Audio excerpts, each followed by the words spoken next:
And there you have it. A year has come to a close. Thank God.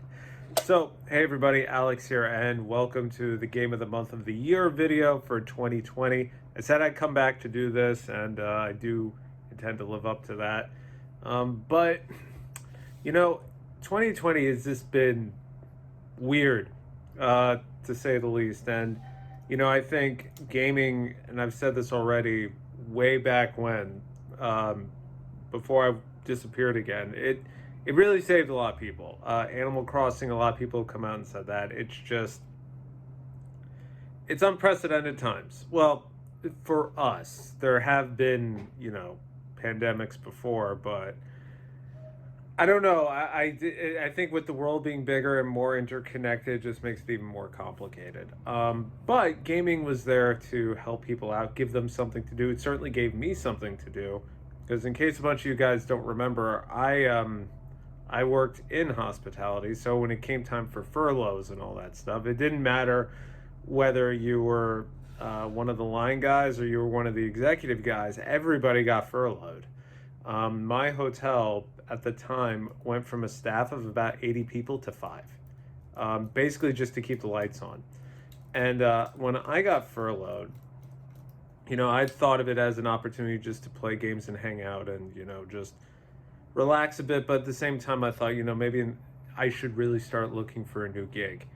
And unfortunately, Katie came down with COVID, and then we ended up having to quarantine. And I played a shit ton of games, and I also finished a lot of games this year, which was great. But I also discovered a lot of games that I thought I would be really into, and just not so much the case. So how this normally goes, for those of you guys who haven't seen this before, or because I took down my videos, you don't remember the format, because I tend to play things as I get into moods. When I have a game of the year, it does not necessarily need to occur in the year that I'm in, or come out in the year that I'm in. So if I happen to finish something from 2020 in the year 2048, then the game of the month of the year is from 2020. And I used to do a game of the month every month based on the games I finished. And having to run through 12 games got really unwieldy, to say the least. And even then, some of the ones that won, I just had nothing good to say, because it was literally the best of the worst, because I happened to play a bunch of stinkers. So I decided to go through what I finished this year and narrow it down to a list of about 12 games and see what I came up with. And I came up with 11. And so we're pretty much in the same boat, but I think the difference therein is I actually have some stuff of substance to say about each and every one of them. But much like these things do, don't think I forgot about getting the label in there. I do have to give some, I guess, stinkers that I played. To that point, with the quarantine and everything else, I tried to play Hollow Knight. Did not care for it. Beautiful game, excellent music. It's a Metroid style kind of Souls-like rogue thing. And I've honestly, this year has taught me I am really sick of roguelike games and mechanics. It's kind of like, okay, so what kind of game are we gonna make this? I got it. We're gonna make it Puyo Puyo, and we're gonna make it roguelike, and we're gonna give it Souls-like puzzle combat. Fucking why? Like, fucking why? By the way, I beat Puyo Puyo Tetris this year, believe it or not. But why? Why would that be a thing? Like, it just aggravated the piss out of me, to the point where I just said, fuck it, I'm out, I'm done. That I didn't care for.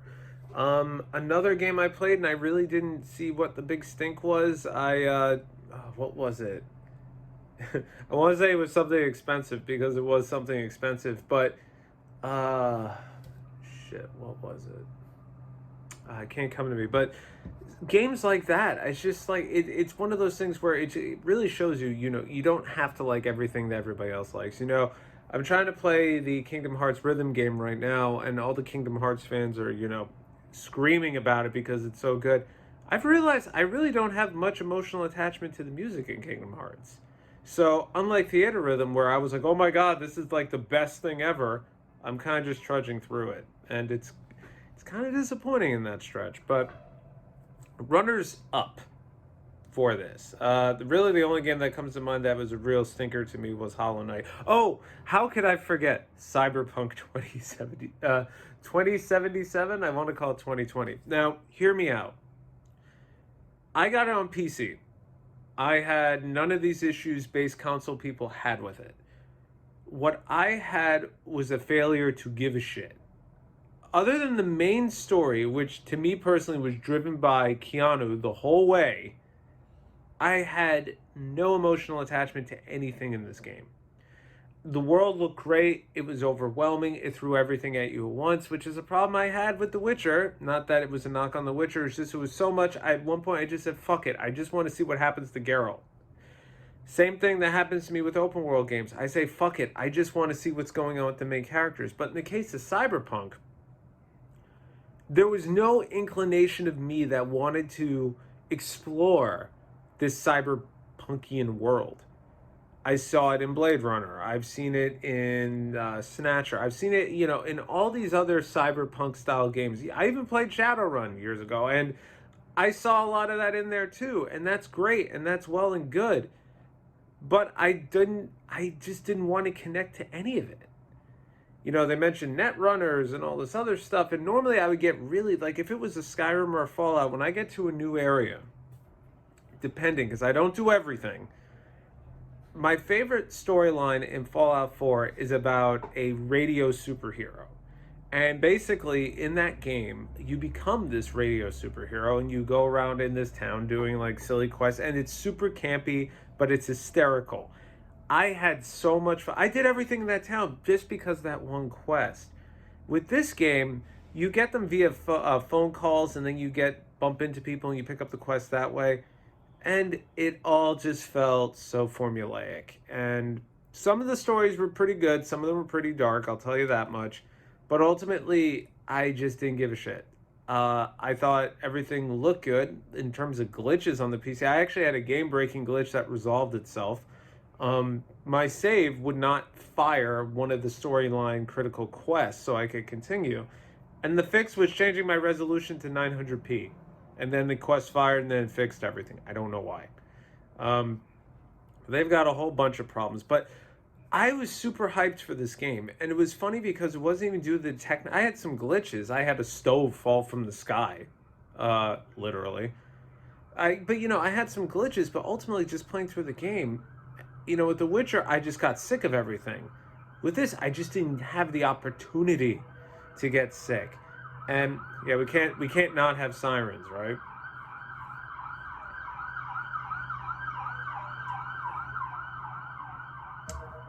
I didn't even have the opportunity to get sick of anything just because I just wasn't invested. And they give you a car, and then you could drive everywhere a la GTA, or you can use the fast travel system. Why the fuck would I drive the car? I'll do the fast travel system. The car rides where you actually get to talk with these co-characters are some of the best things in the game, and they give you an opportunity to skip it. In dialogue choices where you get critical bits of plot info, you can fast forward and skip and all that. That makes sense. But the actual side development where you're supposed to be getting like a deeper understanding of all these supporting characters, if you get fast travel, you skip all of that. And haven't finished the game. It's like, do you want to go back? I'm like, no, I don't. I uninstalled it already. And again, I'm not knocking well, trust me, actually I am knocking CD Projekt Red. Because of everything. But with this game, I think it was my own fault for overhyping myself. But it wasn't my fault because I actually enjoyed the story that was there. But I think overall the game was just too ambitious for its own good. They tried to give you, and I'll put it in terms that I can understand, they tried to give you Kamurocho and then make it GTA. And it's too much, it's too big, it's too flashy, and ultimately it's just shallow. Hate to say it. But that was honestly my biggest disappointment of the year. Other than me not liking Hollow Knight as much as I thought I was. But, all right. Runners up for the year. It's not on the list, and because there's really only two. And the first one's going to be Owlboy. Now, this game I initially did not care for when I started it, primarily because of the controls. I just didn't. I felt like I was arguing with the controls the whole time, and I even felt like I was arguing with the controls in Hyper Light Drifter, which I'm trying to play right now. And I find myself, it is a difficult game, but I find myself arguing with the controls where I don't feel like I'm always in control. I feel like I'm kind of forcing and trying to get the character to do what I wanted to do. And I felt like that with Owlboy. But the difference was the characters and the story in that game is just, it's so touching. You know, the main character is mute. They tell you that right in the beginning. And he's a fuck up. And it feels so much like a Pixar movie. It's so good in that stretch. But once you get the hang of the controls and everything else, it is literally like a Pixar adventure 3D movie, but it's a Metroid style game. Really, really good. I really enjoyed it. And it's gotten so much acclaim regardless of me ever playing it. But, you know, I initially was going to chalk it up to, oh God, this was some overhyped nonsense like I felt with Hollow Knight, but it wasn't. Owl Knight is absolutely outstanding. The pixel art is gorgeous. But if anything, if you were to say what's the best part about the game, it's the story. It's been done before, but let me tell you, much like I always say about Grandia is a feel-good adventure, and I love Justin and all those other characters in that game, man, so good. So fucking good. You have to play it. Actually, did I play Grandia 3 this year? I think I did. That game sucks. Don't play that one, even though Johnny Young Bosch is in it. Now, the other runner-up is Final Fantasy VII Remake. And this was very, very tough for me. I wanted to put it on this list. Because Final Fantasy VII, I played as a kid. There's a video about it. And it holds a very special place in my heart, just for the nostalgia factor alone. However, it is not my favorite Final Fantasy game. That's always going to be 4 or 2, however you think of it. Any game with Cecil, I'm all about it. I'm really excited to hear that the new game is going to be more medieval than steampunk, because having played a bunch of steampunky and cyberpunky and, you know, anime style games recently, I just want some good hardcore fantasy. That's like, I'm itching for it. And I have tons of CRPGs I could play, but I sit in front of a computer at home all day now, so therefore I just want to go into the other room, as it were. I could probably bring this with me, but still I gotta set it up. But with Final Fantasy VII Remake, what I really enjoyed about it was I got to play it knowing the original story, being able to see what they changed, and getting excited about what they kept, and getting excited about what new interpretations they did with the characters. Some people have gone back and said they really don't like the way Cloud and Aerith interact. They think it's a little bit too campy, a little bit too kiddie, a little bit too playful. Dude, you're talking about fucking polygons from 1997 versus voice acting, motion capture, and acting. Of course, there's going to be a different feel. Of course, this person that is playing Aerith knows that she is going to be under a fucking microscope because of the nostalgia factor, because this is a character people have come to adore and a character that people grew up with. Same thing with Cloud, but he's always been a brooding mess anyway, so anybody could do that. However, the actor does a phenomenal job at making him sound conflicted the entire time, which I will certainly give him. And you'll notice the reason why this is a runner-up doesn't really have much to do with the gameplay. It's going to be more about the interpretation of the story. There is one thing that is a spoiler, so I'll be vague, and if you played it, you know what I'm getting at. Something happened way too early. I think it should have been pushed towards the end. Just saying. Anyway, continuing. But going back to Aerith, the actress, really does make you believe she's breaking down Cloud's walls. Because Cloud has a lot of walls. And in the game you see, he's an aloof, he's a dick, he's a mess. But when you see in this game, he's caught off guard. It has kind of like a Disney romance feel to it. And I couldn't help but feel so good about it. And I looked forward to every single scene they shared together. Because, you know, she kind of knows what's going on.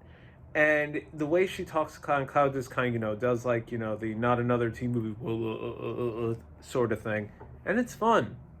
And Tifa, man, did they expand her character. I like her so much. Before I liked her because of, but now I can't, her development, her story, her personality, everything is just showing through. Barrett, all the personalities in this, the strongest bit, and that I think it's due to the technology.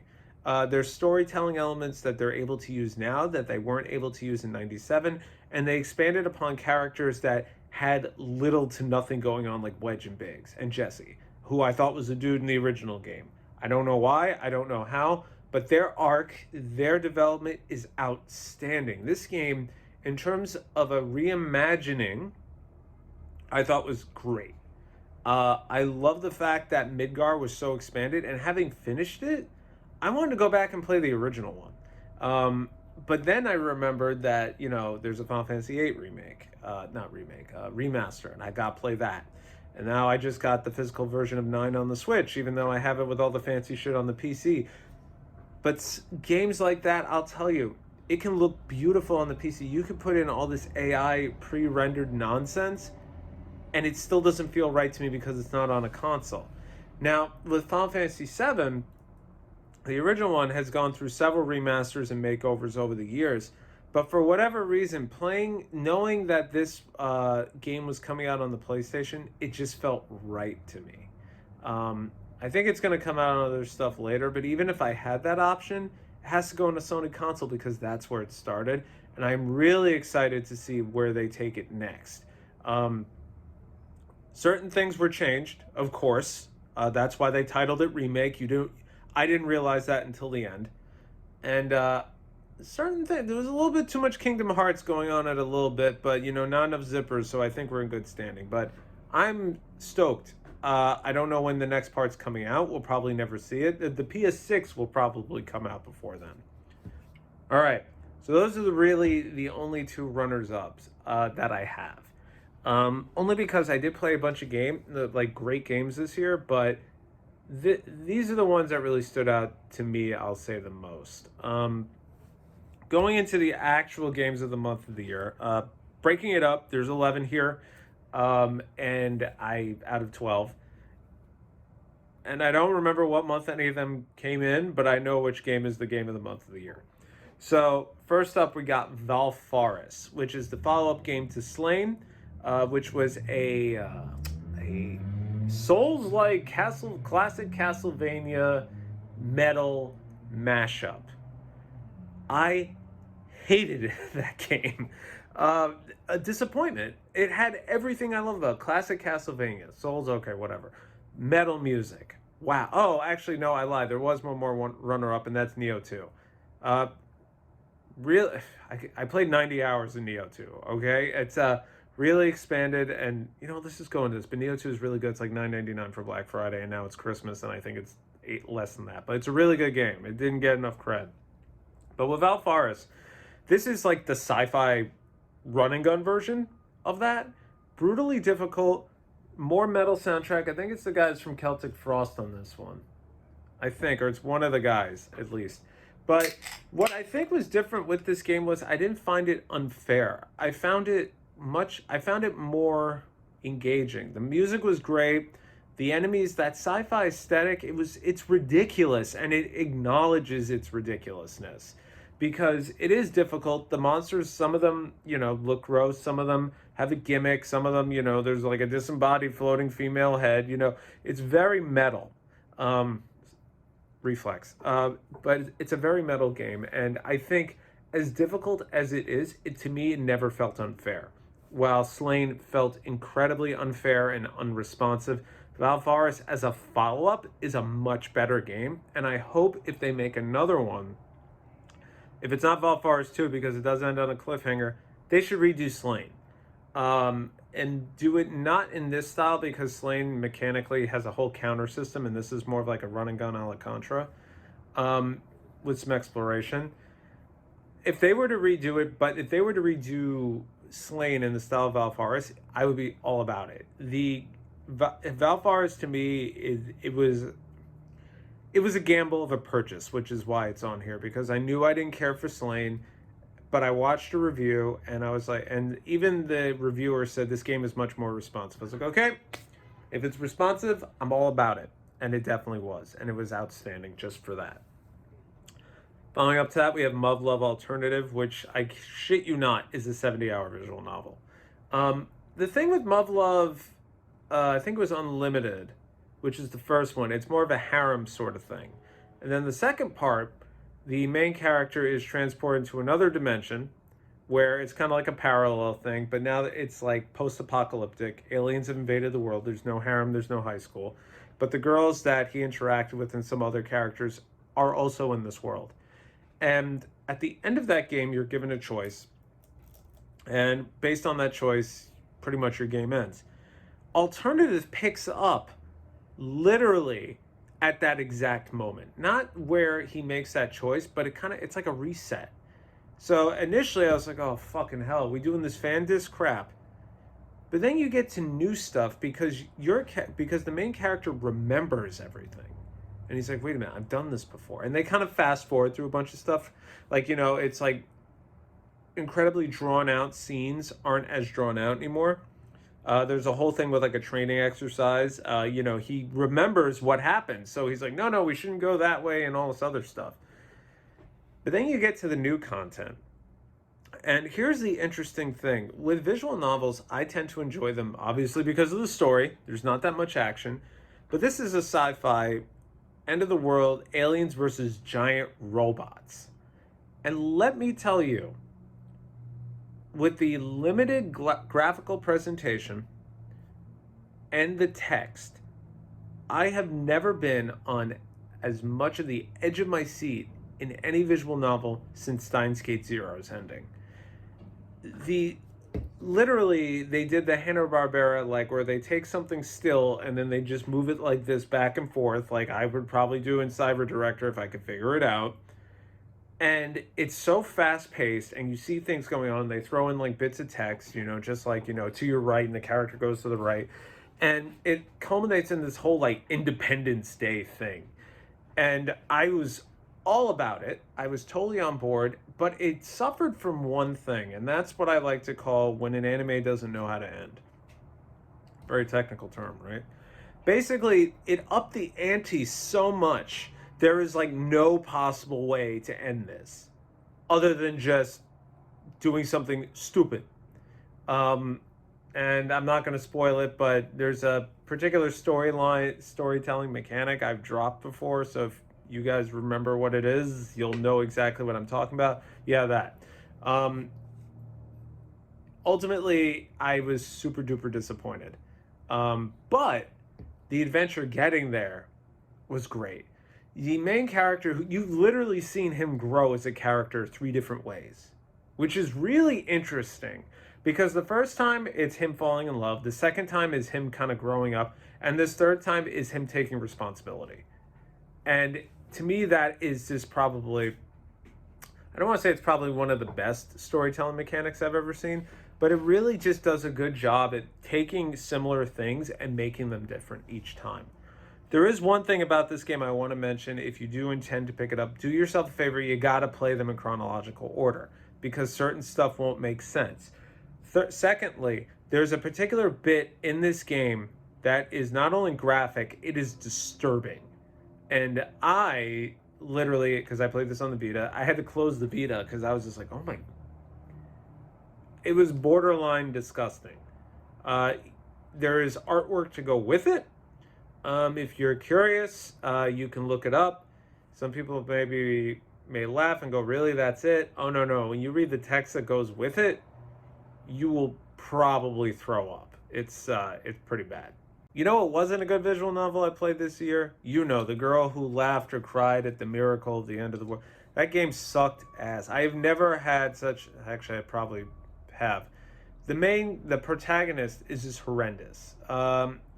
I tried to watch the anime thinking maybe I'm missing something here.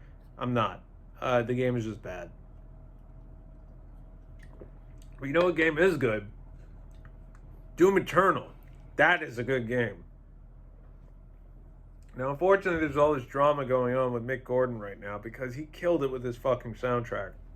And in case you don't know, or you played Doom Eternal, you didn't realize it, the music and the volume and the intensity and the complexity evolves with what's going on in the environment.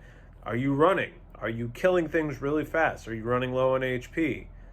All these things influence how the music goes. And that is probably one of the coolest sound production things I've ever had the pleasure of listening to. But this game is fun because it really it embraces the fact that it's a sequel, and it doesn't take itself seriously, but at the same time it does take itself seriously. You know, like, you are the Doom guy, and pretty much like that's how everybody kind of refers to him. And you're flying around in like this giant tower and basically just going from place to place, just killing everything in sight.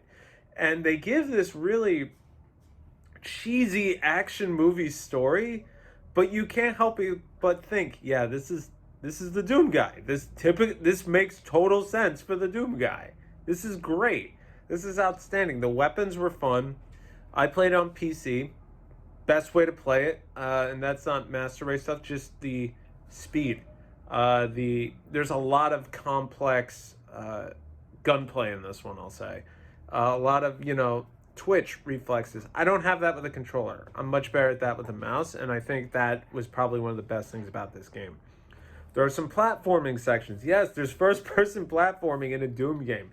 How much sense does that fucking make? But here's the kicker about the whole thing. You're killing shit along the way. You're using a grapple hook, the meat hook, and you're using that, and you're flying across stages, blasting things in the face with the super shotgun.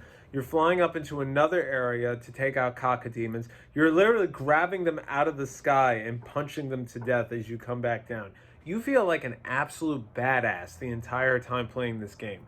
And then you get to the last boss and you get your ass handed to you only because you stopped running for 1 second. And that has nothing to do with dodging. It's because you broke your momentum. And that's what this game is, and that's what makes it great. It is a momentum-based first-person shooter. That's what makes it outstanding. You know what else was an outstanding first-person shooter I played this year? Doom 64. I am not kidding. That is not on this list only because I put Doom Eternal on there instead. But Doom 64 was such a fun throwback trip. You got to play that one too. But if you have to pick between the two, my hand's going with Doom Eternal. Next, we have Ori and the Will of the Wisps. Beautiful, beautiful game. Excellent follow-up to Ori and the Blind Forest. I forgot the name. I would say this game, it's more of a Metroid-style game this time. The first one I felt was more like complex platforming, but, if we were to say precision platforming Metroid style, this is more Metroid style precision platforming. And I think it's better for it. The story once again got me right here. The whole fucking time. I figured it out. Practically on the verge of tears the entire time. Playing through this beautiful game. It didn't have the best launch. But now it's on the Switch. It's everywhere. I would dare say, as much as I know I won't play it on the Switch, I do want a physical copy of it. I do want a physical copy of the original one as well. I just don't want to spend $80 to do it. On the console, I won't play it on. I have it up through Game Pass, obviously, but I played the original one on PC, and then the Xbox One version, forget it, not even bothering. The only purpose of Game Pass for me is just so I can have the backwards stuff. Or the Xbox One X is for the backwards stuff. But Ori and the Will of the Wisps, I think, as a sequel, does a lot of right things. While Doom kind of embraced the campiness of it, this game really embraced the story aspect of it. It's more of an epilogue based on what happened after the first game. So please play the first game. It'll make much more sense. Because when you play this one, you're already emotionally invested. And there's a particular instance where you see something happen, and it triggers an emotional response in you. I'm not going to say you're going to cry, but, you may go, or, oh no, or, oh shit, or, oh, why? Or it's kind of like in a movie, and so with cinema, whenever they opt to, I know the YouTube isn't going to like this, but whenever they decide to do something to a child that results in them no longer being in the film, it is said to be one of the most difficult things for a director to shoot. Same thing with animals. um, because there was always an emotional response from somebody that is not the audience, and the way it's displayed. And in this particular instance, I had that because I'm like, this, it hurts. You could tell the person creating it hurts them to do it. And that's where I think Ori is such a brilliant game, because there's very little wording. It's a lot of visual. They have their made up language where, it's like, oh, and all that other stuff. And it's good just for giving you some context, but visually, that's where you're getting most of the storytelling, and that's where this game excels. I hope for another one, truthfully. I don't know how that's going to happen or why it would happen a lot of times when it comes to sequels, but it's a beautiful game, it's a beautiful series, and it's an absolute must play.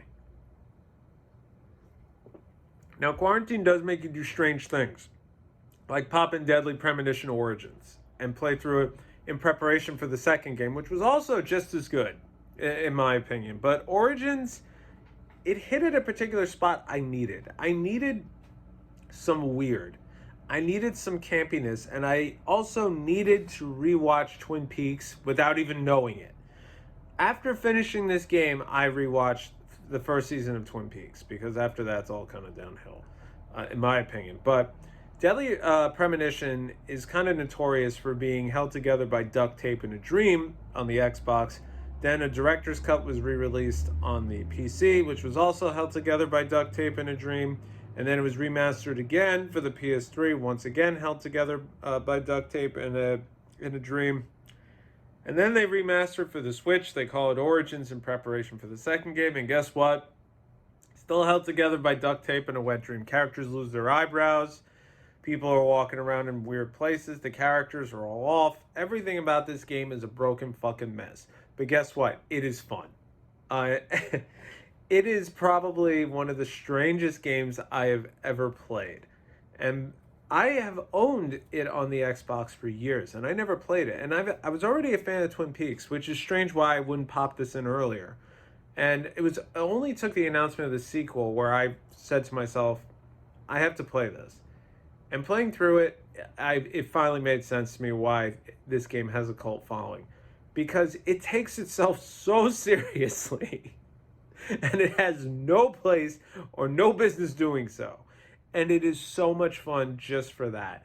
It is an open world game with nothing in it.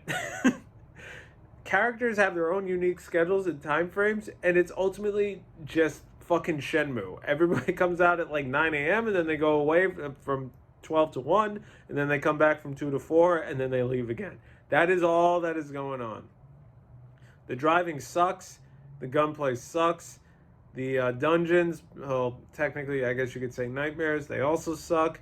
The last boss is actually kind of fun. But the story is just so good. It is that perfect 90s psychological horror cheesiness, where, as opposed to modern psychological horror, where it purposely tries just to fuck with you, this fucks with you, but you're like shaking your head like, these idiots don't fucking they don't get it. It's like, it's that schmuck. Like, but the characters are so quirky. It is written just like Twin Peaks. There are so many nods to Twin Peaks. If you have not played Twin Peaks or watched Twin Peaks, do so. And then if you played this game and you really enjoy it and you haven't watched Twin Peaks, you gotta do that. They go like this. It's literally almost certain parts are one for one. It is so good. Streets of Rage 4. Now, I played through the entire game co-op in one sitting with Aaron. And I have to say, we played through this, what was it? I think it was on Xbox, because it was on Game Pass. And I have the physical pre-ordered from Limited Run, which is funny considering it's fucking everywhere else and I still don't have it. That's another rant for another day. But I love Streets of Rage. 2 is my favorite. I replayed through 2, I think, 2 years ago. And I've played all of them, and I really enjoy them as beat-em-ups. I like beat-em-ups, Yuzo Koshiro, all that stuff.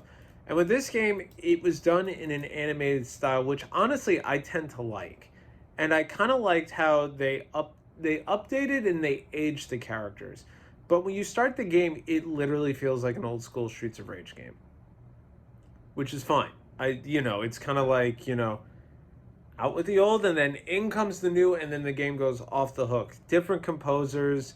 There's an excellent like techno theme thing at the last boss fight.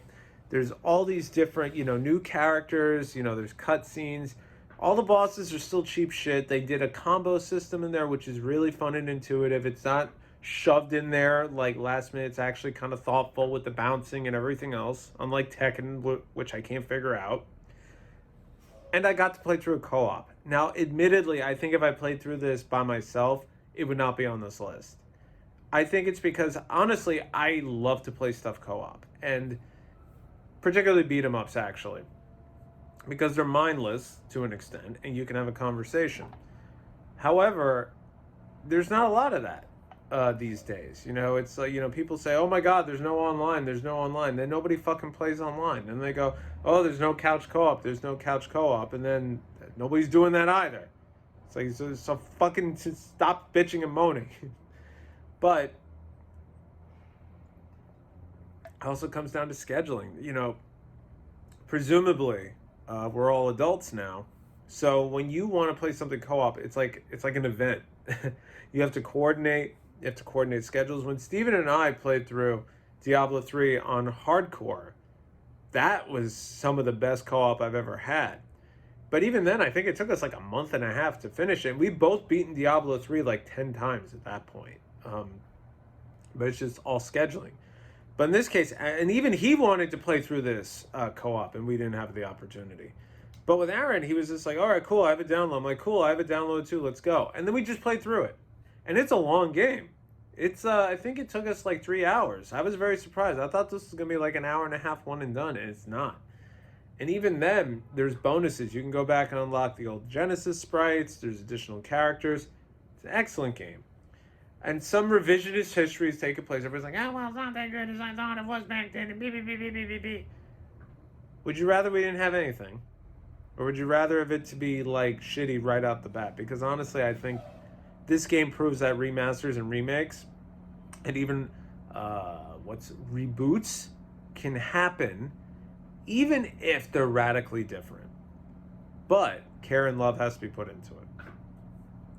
Now, coming off of that, AI the Somnium Files, the best work since, I forgot the dude's name already, but since Zero Escape. AI the Somnium Files really does come back to that old 999 Zero Escape style with different timelines, and you can make one choice and get bad endings, but then you get a flow chart so you can figure out what you did and what you didn't do and all that stuff. There's a little bit of a puzzle point and click mechanic with time, where you have to like recreate certain time spans of like 5 minutes, and each time you do something it costs time, and you have to see it play out. Then you go back and rewind it and then place things and find clues in that way. And it's all done through the somnium, which is like the subconscious, where somebody has witnessed a crime, but maybe they only saw it from this perspective, but their subconscious was able to see this way and all that other stuff. And it's kind of like a special crimes unit thing. Really anime though. But the story is really good. And even though there's different endings, each ending stands on its own. It's not like, oh, this ending was cool, but let me go back and get the other one. Like there was one ending with the boy character, the little kid. His ending, I could have walked away from that one perfectly content. It was the sweetest, saddest ending I had seen in a while. But if you're a fan of visual novels, if you're a fan of the Zero Escape dude and his writing, Zero Time Dilemma, this is not, so don't worry. You owe it to yourself to get to the true ending, because by the true ending, he's just like, fuck it. Like, let's just have a good time. And the way the game ends, honestly, it's none of this space love magic bullshit. It ends like a Muppet movie would end. It is just hysterical. It is so out there, but it is so much fun. You could tell everybody making this game had a good time. The main character, it's kind of funny because he's kind of tropey, like the anime pervy sort of thing, but he's really smart but not, and he has an AI assistant who lives in his eye. That's AI because that's her name. And they go back and forth like good cop, bad cop, which is kind of fun, so you kind of build a relationship there. but when it ends, he's just like, all right, let's go. And it's fun because it's like it's written in such a way where these are different dimensions, so anything can happen technically. But I don't know. I would love to see a sequel with this. I would love to see these characters come back somehow. It's a really fun cyberpunky sci-fi story. Um, there is, but it is very, very anime. I have to stress that because I had a friend recently tell me, "Oh, I'm trying Ace Attorney for the first time, and it is way too anime for me." And I'm like, "Really?" But those are such good games. The stories are great. They're deep. There's plots. There's twists. There's turns. So something like this, obviously, this looks very anime, but the voice acting, the storyline, the plot twist, it's all very anime. But overall, so much fun to play. So much fun to read. Now, this is a prime example of why I say I have to do games I played in a year because I finally played and finished Blaster Master Zero. I never played or finished Blaster Master on the NES. And I gotta tell you, I am 50-50 most of the time with these 8-bit, 16-bit throwback things. Only because it's an oversaturated market and it makes tons of money. I know that. I played Celeste. I thought that was great. I played, what was the other one I played? I tried to play Alba's Awakening. Not so much. Shovel Knight was outstanding. Slain was as I already mentioned. But then you get to Blaster Master Zero. And it is modern and retro all at the same time because it has a good modern story take with a lot of retro aesthetics and it pays a lot of homage to the NES game. And honestly, it's done pretty well. I think it's a little bit too easy. I never actually died playing the game, and it's not particularly long, but I think that was to its benefit because it is very good at bookending itself. So you don't overplay or burn yourself out or any of that stuff. And it was a launch title on the Switch, and here we are in 2020. What, like 3 years later? I finally played it. It is something I really do feel like if you have played the original Blaster Master, you'll probably like it. It goes on sale all the time. There's an overpriced physical version of it, which I also own. It's over there somewhere. That is because I enjoyed so much. There's a sequel. Haven't played it yet. Also own the overpriced physical version, which is somewhere over there. But I think it's just a solidly made game. Inti Creates did a phenomenal job with that. And it's strange to me how it's like they were able to do this. They were able to do Curse of the Moon, which was great. And then they made Curse of the Moon 2, and it just, I don't want to say it falls short, because it wasn't really a disappointment to me. It just kind of felt like more of the same. Like they kind of, obviously Curse of the Moon is a little bit, Bloodstained Curse of the Moon is a little bit, obviously to take on Castlevania. And with the Curse of the Moon games, we're trying to do the NES thing. So you had 3, and now you have a kind of a combination between 3 and 2. So it's like, okay. But with Blaster Master Zero, they took the old stuff, they brought in some new stuff, they cleaned it up, and they made it accessible. Because a lot of these old school NES games, like, I can't go back to. I mean, case in point, Limited Run is making their own re-release thing of Shadow the Ninja. I don't know who asked for it. I had Shadow the Ninja on the NES, and I think I sold it during quarantine because I was playing it just thinking I wanted to play something retro, and I couldn't get into it. And it wasn't even because the game was fun. It's just it felt old and archaic. So I know, obviously, there's purists out there. You know, I play retro games myself, but it reaches a point where sometimes I'm like, oh no, this is too old for me. I've been on the hankering to pick up a physical copy of Bushido Blade 1 and 2. I put them on the Vita just to remember. And I'm like, why do I want these? This game feels so old. But it was very important at the time. Shadow the Ninja was very important at the time. Blaster Master was very important at the time. And it was very important to a lot of people because they grew up with it.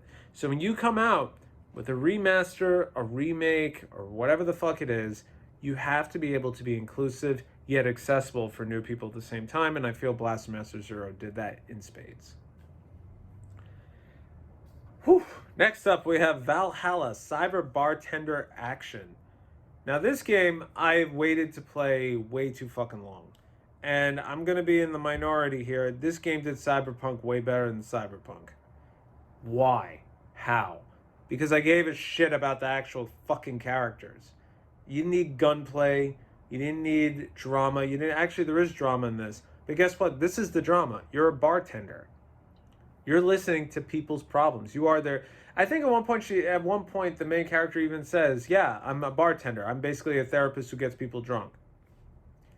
And it's kind of fun and interesting because there's no save the world plot. I mean, of course, there is a typical cyberpunk versus corporate America, or corporations rather, in general, going on in the background. You see that with one of the characters, and there's some different paths you can take and conversations you can get or skip depending on how you mix your drinks. And by that,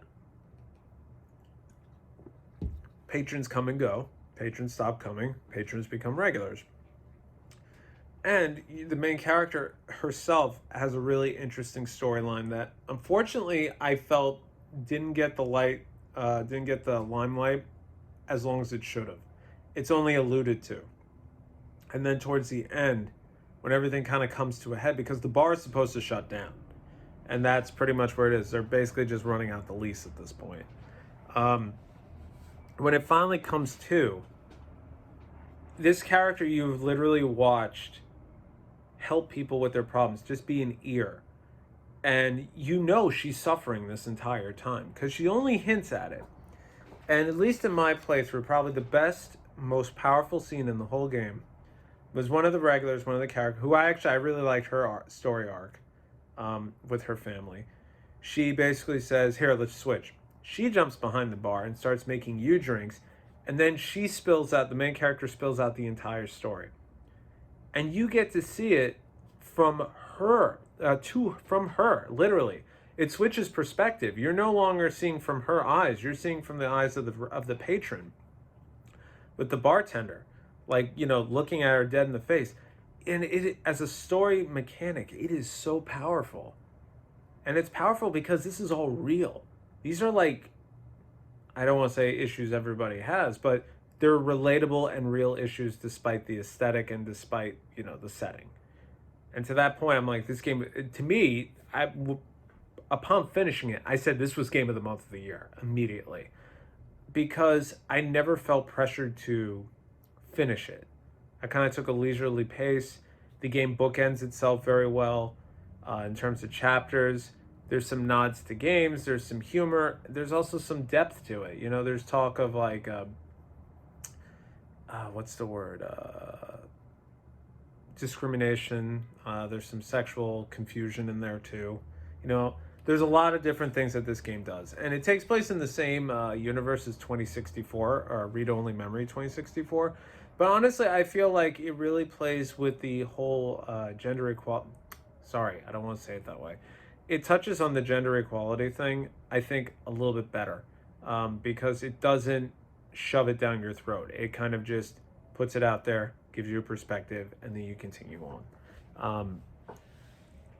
It's interesting in so much that it does touch on one of the key plot points of 2064, but it takes a very different take on it, which happens with one of the... I really don't want to spoil it. But there is a character who is technically an AI. And it really tries to show you how the actions of 2064 could have played into that, because it doesn't read your save data, so it can't really tell you. But you get to hear it from an AI who is, for all intents and purposes, self-aware to an extent. But overall, I thought it was really good. That was really apparently there's a new one coming out, but it's been hitting a bunch of snags, and I think it was supposed to come out this year, and now they're pushing it to 2022. But if there's a lot of visual novels on here because I had a lot of time to read, and the music in this game, it's on iTunes. I think it's on Spotify too. If you like synthwave, dude, you gotta listen to this sound. That's the other thing I want to point out. So before your shift, you get to play with the jukebox, and you can put whatever songs you like in whatever order. That is amazing. I had this one, I think I had the main theme on loop. I think I just put it in there, like, I think you get to pick 64 tracks, and I just picked it 64 times, and there's a trophy for it. Oh, the music is outstanding. Guys, if you like VNs, you got to play this one. If you like cyberpunk, the genre, you got to play this. It is probably the most real socially real game I've played in a while. A little bit of a stretch, but I thought it was outstanding. Next up, we have 13 Sentinels. How could this game not be on this list? This is the best game, one of the best games I've played this year that nobody's fucking talking about. The only thing they've talked about is, oh, it's $29.99 already. Dude, this game, I don't give a shit. More reason to buy it. This is from my boys at Vanillaware. This game is like the brainchild of George, I think his name is Katakami or Tatakami. Basically, when this game released in Japan, it got tons of acclaim. Beautiful art style, time travel story, World War II, mechs, romance, high school drama, friendship, all of these things.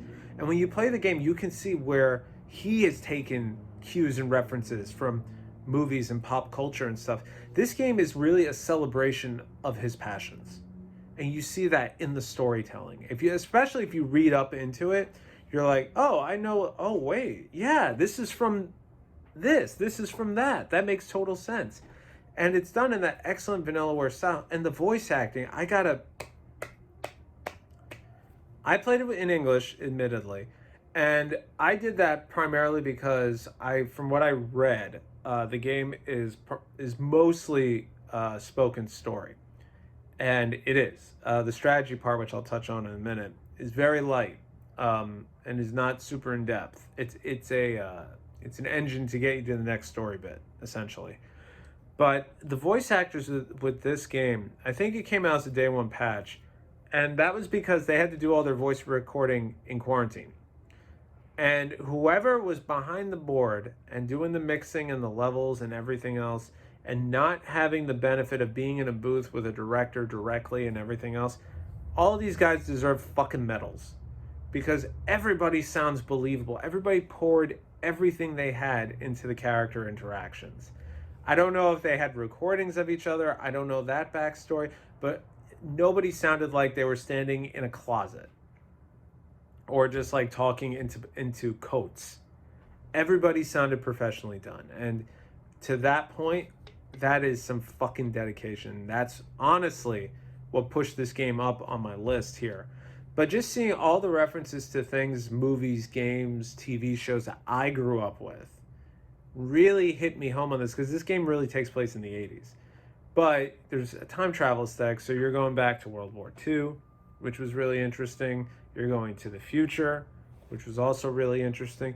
But it's also really grounded, because it's like, and when I say grounded, it's because, it's a spoiler, I don't want to say it, but it bases itself on something that did not occur or was not created in those time frames. And they explain it, and everything is interlinked and interchanged. And, you know, there's different, what's the word I want to use?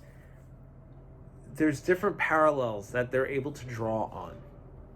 And then when you get to the end, you're thrown a sucker punch. Goddamn phone, don't you know it's fucking game of the month of the year 2020? So 13 Sentinels. From a storytelling perspective, it does a lot. And it references a lot, and some people have gone back and said, it's too referential, it's not original enough, and da-da-da-da. Dude, you try to put all that together, and you tell me that's not fucking original. What? Just because somebody makes pasta marinara doesn't mean that nobody else has made pasta marinara, right? But the strategy part, which a lot of people want to know about, because it looks very basic, which it is, pretty much the main characters are in their giant robots, which are literally little pegs on a board, and they fight, what's the word I want? Parallelograms, which represent the enemy. And crazy attacks, you know, they do like the whole mech thing with like 50,000 missiles going, but it's graphically, it's not really meant to wow or impress you. The Vanillaware stuff is what's going to wow and impress you. Probably one of the coolest scenes in the whole game, it doesn't occur until the very end, but they give you a preview of it in the beginning. To summon their mechs, pretty much all the characters have like a scar somewhere on their body. And when they go to activate it, they have to do like, the anime thing, like that. And then you see like a start just like fly in front of their face or their arm or what have you. And then you just see like a rift time gate open up, and then the mech just drops in. And it is, again, the sound mixing, it's just the bass. It's like doom. When you see like glass shattering everywhere from the impact. So the game is larger than life. And even in the terms of the story, because you have to bounce between the different protagonists, it doesn't let you finish everything in one go. Like, you can't just focus on one character all the way. It cuts you off at a certain point, which is smart, because it's almost like the storytellers are like, all right, listen, you're really not going to fucking understand anything if you keep going. You got to go back and do this. So it does try to establish kind of a timeline. But as a game, probably one of the most unique things I have ever played. And I think as somebody who grew up in the 80s and, loves like 80s movies and everything else, you got to check it out just for that. The references alone make this game gold. And then finally, on the debut of the PS5, because I was able to get one, I decided to play Miles Morales. So for those of you who don't know, Spider-Man is one of my favorite heroes. I love the Insomniac Spider-Man. However, Miles Morales is my boy. I love the character. When they first created him, I loved the whole modern take of Peter Parker as Miles Morales. They even kept the alliteration. They put him in a similar place, but they also updated it and they made it more of a, it was more of a statement piece at the same time. And also it was a bit more modern, like where he grows up. Like, I'm familiar with the area they're talking about. Hell's Kitchen for Daredevil isn't really Hell's Kitchen anymore. It's Restaurant Row when they're allowed to reopen. But with this game, it's a slight spoiler, but I may as well mention it. So of course they mention Miles in the previous Spider-Man game. And I immediately went, ooh, I hope they put him in. And DLC never came. And then they announced a new game, and I'm like, oh my god, this is great. And then people were saying, oh, but it's like not a full game, and it's a budget game, and Here's the difference. I'll put it to bed. This game is open world. It is New York once again. My home is not in this game, but NYU and Columbia University still are, or Empire State. Certain landmarks are moved around, but essentially it is the same open world. The difference therein is it is more contained. Miles is not Spider-Man in the essence, as he hasn't been doing this for a couple of years. He's brand new to this. So all the wacky ridiculousness that you were able to do as Peter Parker, you can't do as Miles. Miles is a little bit more ground level, let's say. You can still do the car chases, you can still do the collectibles, you can do all that fun stuff, but he's learning. And by learning, he does, this story is all him. And, it sets itself up in like a silly, like kind of like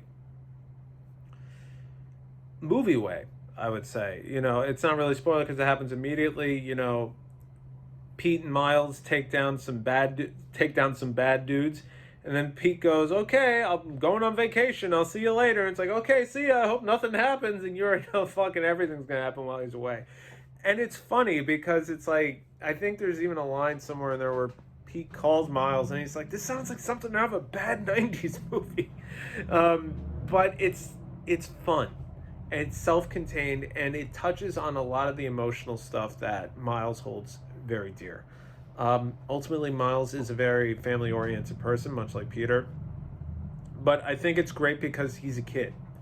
And you see the struggles he has, and you see, it's a little bit of a spoiler, but when you play through it, you'll see like these different emotional struggles he has, with his age, and with his experience, and with his peers, and with his elders. There's a lot of that going on. And basically, it's kind of like, the slogan for the game is, I think, is be yourself, and that's really what it is. He's trying to be himself, but he doesn't know how to. But if you're also a fan of Into the Spider-Verse, or you have not seen Into the Spider-Verse, Watch that movie. It's outstanding. Play this game. Perfect companion pieces. Um, the only thing I wish, and this is going to sound really stupid, the Into the Spider-Verse skin they have in this game comes with an added effect to mimic the movie, which had, like, I think they did it in like 38 frames or something like that. So it seems kind of clippy, jumpy. So disorienting with 60 frames per second for everything else. It's like you will throw up. But turn that off and then play with the skin. It is really good. Voice acting is outstanding. All the characters are believable. And, you know, I didn't grow up with Miles. I grew up with Peter. But when Miles came out years ago in the Ultimates universe, it was, to me, it was fun and exciting. Honestly, it was the only Ultimate I gave a shit about, because it was kind of like, here's something old, but we're gonna make it new, and we're gonna make it modern, and we're gonna make it fun. And guess what? He got his own line out of it, and ever since then, I've respected everything they did with it, and may rest in peace, even Stan Lee. When Miles was originally released, there was a lot of flack about it. Because they felt like it was, you know, targeting a particular demographic and all that crap. And he said, no, heroes are supposed to be inclusive. They're supposed to help people become something that they aren't and become something better. Daredevil's blind. He was partially, at least he claims, partially created to encourage folks with handicaps that they can be heroes too. Peter Parker was a closeted nerd. He could be a hero. Then you have idiots like Mr. Fantastic, who can do fucking nothing wrong. Tony Stark is an alcoholic. Well, he was an alcoholic. But nonetheless, that's where I think I kind of have more of an emotional attachment to the character, just because I really enjoy him. But this game is really good in the sense that it's not the same size as the full Spider-Man game, which is probably why the price was less. And I honestly think it's better for it, because you're allowed to focus and funnel directly into everything going on with Miles. There's no open world bullshit to convolute it. And the good part is, when the game ends, then you can go back and do all that open world bullshit. Or you can sit there and anticipate the next Spider-Man game, which is what I am doing. But in terms of like the PS5 piece, I apparently played the game without ray tracing. I didn't even know it looked that good. The game is outstandingly gorgeous. Outstandingly gorgeous. I don't even know if that's a word. But really good showcase of the system. Demon's Souls is too, but this game, I think I beelined it in like 3 days. I had so much fun with it. Did not want to put it down. I enjoyed crash after crash, but I still really, really enjoyed this game. Such a good way to come out of the gate swinging for the system, I'd say. Which is unfortunate too, because I only have that Demon's Souls, which I've already beaten, which looks great, and then I got Immortals Phoenix Rising, which I haven't even put in yet because they keep dropping the price, and I have to keep returning it so I can get the better price. But that's it. We've come to the end. I think I'm at like 40 minutes, 45 minutes. But this is it. What is getting Game of the Month of the Year for 2020? Historically, I've always gone with JRPGs, or I've gone with visual novels. And this year, there's a lot of really strong contenders. And when I say that, it's partially to make this even longer. But it's also just to say, you know, Val Forest was great. Doom Eternal, I thought, was going to be my game of the year for the longest time. Then I played AI Somnium Files, and I thought that was going to be the game of the year for the longest time. Then I played Valhalla, and I thought that was going to be the game of the year at that point. Then I played 13 Sentinels, and I thought that was going to be game of the year. Then I played Miles Morales, and my boy, he's good, but he's not game of the year for me, which is very strange. Overall, though, oddly enough, as it were to go, my game of the year is 13 Sentinels. And here's why.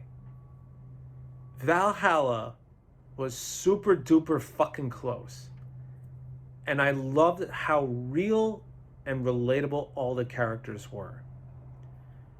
But what 13 Sentinels did that Valhalla did not was, for myself, now this is my list. It touched on things I grew up with. Things I remember, things I love, things I wish I could have back. And when I say that, if you've played the game and you know some of the references they're making, or that I'm referring to, you're probably nodding along. to have something that goes to that extent and makes you care about each and every single protagonist as an individual. You'll have your favorite storylines, of course, but the game makes you play as all of them. It's not like Trials of Mana, which I'm playing right now, where as soon as I finish it with Hawkeye, I am done. This game makes you go through the different characters because they're all happening at the same time. And each one has a purpose and an interaction, and it gives you a little bit more of the story and a little bit more of the mind fuck that is the overall arc of this game. And by the end of it, I felt so satisfied. And even though the ending takes a very strange turn, it all made sense. Because ultimately, this game never made any sense. It is that anime convoluted storyline that can only be explained by rewatching the ending to Evangelion 38,000 times. You'll be able to interpret as much as you can leading up to that ending, and then it gives you the payoff. And as ridiculous as it is, that payoff is still just so fucking good. Anyway, guys, that's it. Game of the month of the year for 2020. I've been Alex, and I'll see you all in the next one. Happy New Year.